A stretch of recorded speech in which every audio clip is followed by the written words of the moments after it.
Psychophysiological testings, like all diagnostic activities, involves using scientific observations to ascertain underlying, less readily observable characteristic.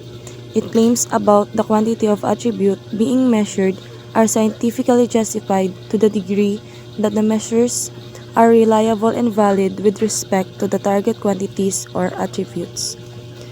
Psychophysiological testing ay tulad ng lahat ng gawaing diagnostic na nasasangkot na paggamit ng mga tiyak na obserbasyon upang matiyak ang mga pinagbabatayang katangian na hindi madaling maobserbahan. Ang mga pahayag nito ay tungkol sa dami ng katangiang sinusukat, ay may scientificong basehan sa antas na mga sukat ay maaasahan at wasto na may kaugnayan sa mga target na dami o katangian. So first is reliability. The term reliability is generally used to indicate the repeatability across different times, places, subjects, and experimental conditions.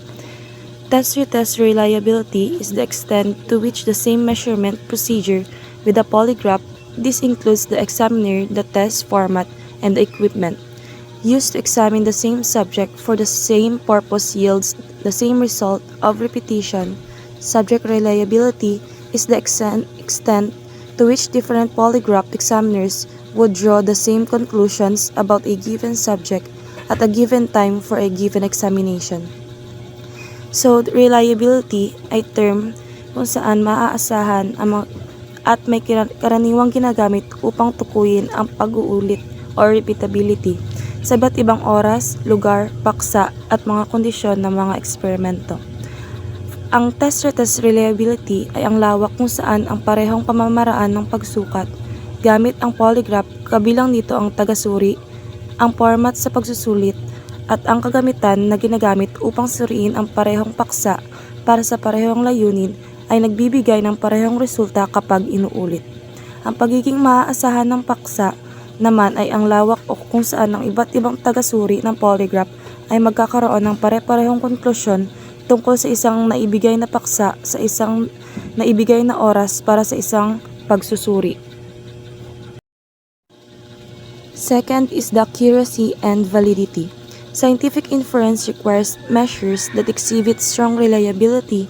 However, a highly reliable test has little use if it is measuring something different from its intended target. A measurement process is considered valid if it measures what it is supposed to measure. As with reliability, there are several aspects to validity. It is particularly important for the examiner's work to distinguish between the empirical concept of criterion validity or accuracy and the theoretical concept of construct validity. So the scientific inference is nangangailangan ng mga sukat na nagpapakita ng reliability. At ang isang napakamaasang pagsusulit ay may maliit na silbi kung ito ay sumusukat ng mga bagay kaysa sa nilalayong target nito. Ang isang proseso ng pagsusukat ay itinuturing na wasto or valid kung sinusukat nito ang dapat nitong sukatin.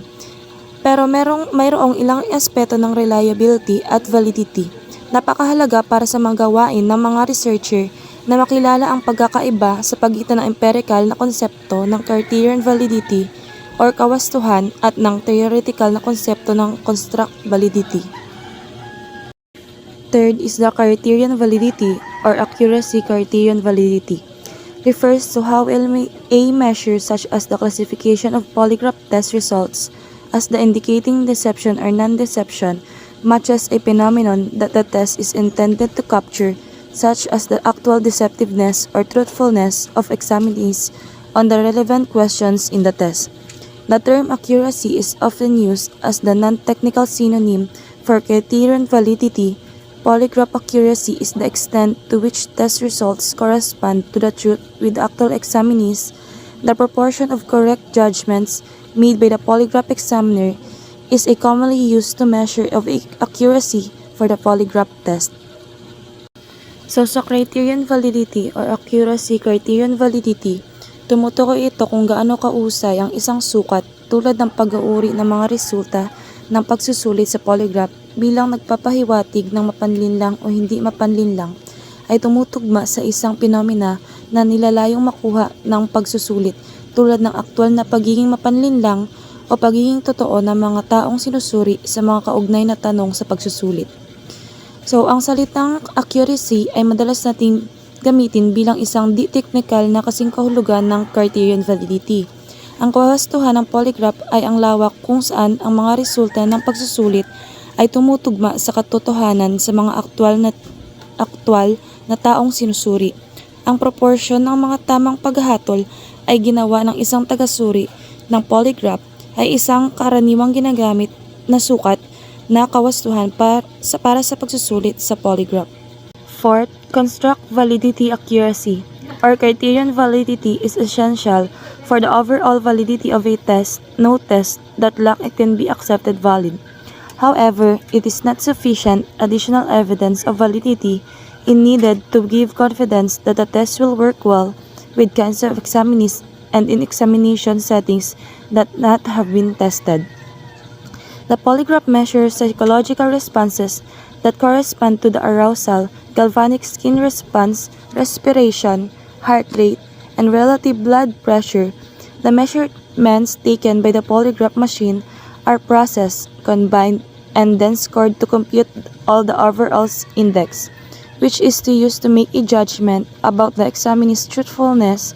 The validity of psychophysiological detection of deception by the polygraph depends on the validity all along this chain.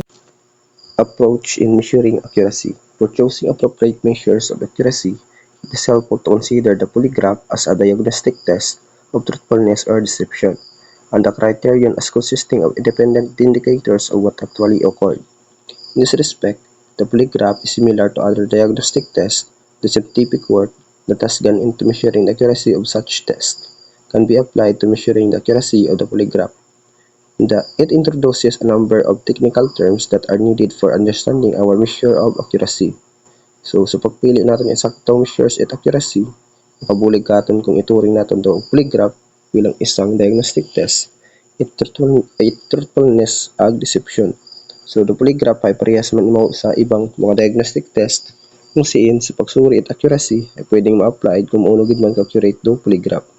Kung pakilala man mo itabo nga technical nga termino ng ginakailangan para mas maintindihan natin itmayad kung ano do atong mga measures of accuracy. Diagnostic tests generally result in binary judgment that is yes or no concerning whether or not some condition is present. The tests themselves, however, usually give more than two values. So, do mga diagnostic tests ay kadalasan nga resulta sa binary judgment or ibig sabihin ay yes or no ang hambagon patungkol sa kung may una or uwa sa duyon niya mga kondisyon. So, polygraph tests similarly give a range of values that are typically collapsed into a few categories for decision purposes, such as significant response, no significant response, and an intermediate category called inconclusive. So, ang mga polygraph test ay gumagamit din ng isang saklaw ng mga values na karaniwang nagsasama-sama sa isang kategorya para sa paggawa ng desisyon tulad ng significant response, no significant response at isang intermediate category na tinatawag na inconclusive or yung walang tiyak na resulta. So, there are two distinct aspects of accuracy. First is sensitivity. A perfectly sensitive indicator of deception is one that shows positive whenever deception is in fact present. It is a test that gives a positive result for all the positive or deceptive cases. That is, it produces no false negative results. So, ang sensitivity ay isang perpektong sensitibong indikasyon ng deception ay nagpapakita ng positive sa tuwing mayroong deception na nangyayari. Ito ay isang pagsusuri na nagbibigay ng positibong resulta para sa lahat ng positive or deception cases. Ibig sabihin, hindi ito nagbibigay ng false negative na resulta. So, second is specificity. An indicator that is perfectly specific to deception is one that always shows negative when deception is absent and is positive only when deception is present. It produces no false positive result. So, ang specificity, ito ay isang perpektong indikasyon na palaging nagpapakita ng negatibo kapag walang deception at positibo lamang kapag mayroong deception. So, ang specificity ay hindi nagbibigay ng mga false positive na resulta.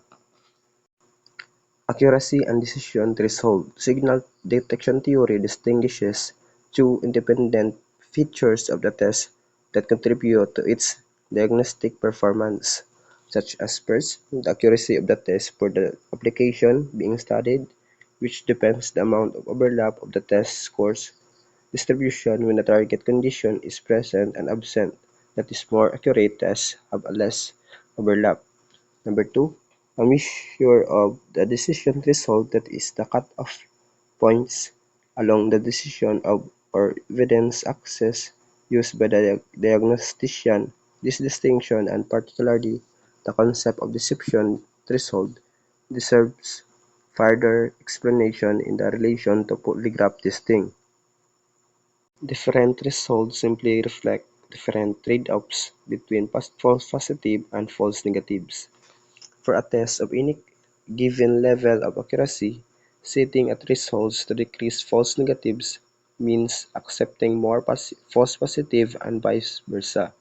There are some concerns that in practice, polygraph programs and examiners may ostensibly adhere to a given threshold that is reflected by a mandated point of scoring scale, while accomplishing the equivalent of varying the threshold in other ways. For instance, by altering the test conditions to affect the strength of the examinee's automatic response. So, different threshold ay nagpapakita ng magkakaibang kompromiso sa pagitan ng mga false positive at false negative para sa isang pagsusuri na may anumang antas ng accuracy. Ang pagtatakda ng isang threshold upang mabawasan ang false negative ay nangangahulugan ang pagtanggap ng higit pang mga false positive o vice versa.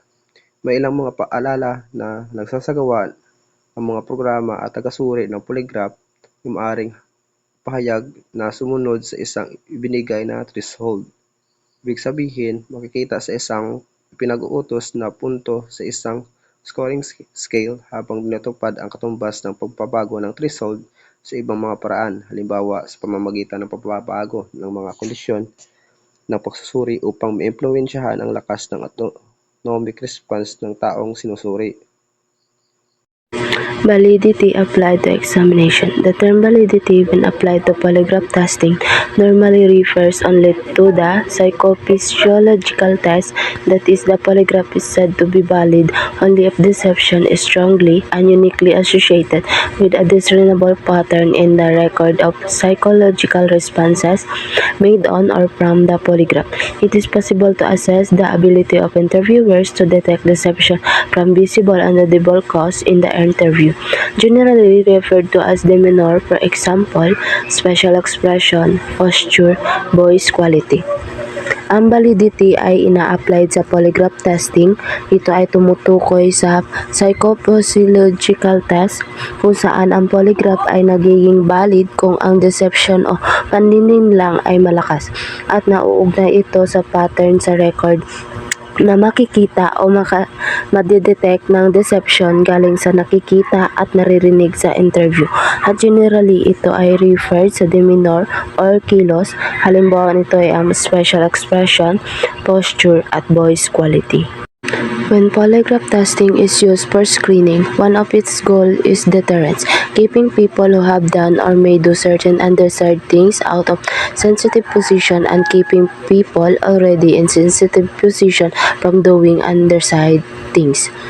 Kapag ang polygraph testing ay ginagamit sa screening, ang isa sa goal o layunin nito ay deterrence o pagpigil, pag-iwas ng tao na makagawa ng mga hindi gusto na gawain sa sensitive position. In fact, it can be an effective deterrent even without being used. Individuals who are security risks may choose not to seek position for which a polygraph examination is required, decide not to engage in serious transaction if they know they may undergo a polygraph examination, resign, thus minimize the duration of facts of value sabotage or espionage if they are facing a polygraph